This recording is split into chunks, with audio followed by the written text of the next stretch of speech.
Good morning! Ay, ano sa atin? Pwede ba akong makabali sa'yo? Bali? Bakit ka naman babali sa akin? Hindi naman kita empleyado.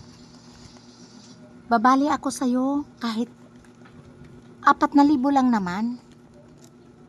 Bakit ka nga babali sa akin? Nag-send kasi ako kay Aling Bebang ng cash out. Sarado pala sila, kaya sa'yo na lang muna ako kukuha. Babali ako sa'yo. Antayin mo na lang na mag-open si Aling Bibang. Sarado Ang sabi mag-mall daw sila, kailangan ko kasi ang pera. Ay, hindi naman pwede yung gusto mong mangyari na doon ka nag-send tapos dito ka sa akin kukuha ng pera. Kaya nga babali na muna ako sa'yo kasi pag nakuha ko na, ibabalik ko sa'yo yung 4,000 na binabalik ko sa'yo. Walang ganun na babali ng ganon. Walang magpakuha sa iyo ng ganon-ganon ka dali.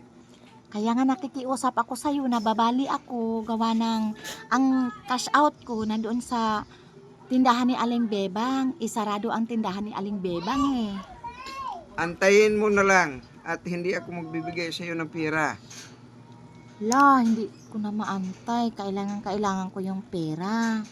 Kaya nga ako nakikiusap sa'yo. Sige na, pagbibigyan mo na ako. 4,000 lang naman yun, maliit na halaga.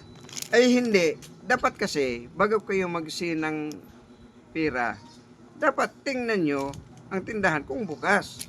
Hindi yung basta na lang kayo mag-send tapos sa ibang tindahan kayo mamurisyo ng bali-bali. Walang bali ah. Ano ka ba? Hindi ba talaga pwedeng bumali? Hindi. Wala. Hindi ako. Subukan mo sa ibang tindahan. Baka makabali ka doon. Nag-try na nga rin ako doon sa bandang baba.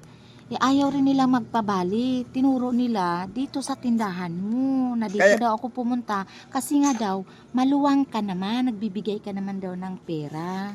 Kaya nga po, walang magbibigay sa'yo dahil hindi pwede. Ganun lang yun, kasimple yun. Tinuro nga nila ako dito kasi ang sabi nila, maluwang ka daw sa pera. Kaya kayang-kaya mo ibigay yung binabali ko. Wala. Dapat dito ka na lang sa akin nag-send. Hindi yung pupunta ka dito na babali sa akin. Isuki na kasi ako ni Aling Bibang Kaya nga po, antayin mo siyang magbukas. Hindi ako magpabali sa'yo. Ayaw mo talaga, 4,000 lang naman yung binabali ko.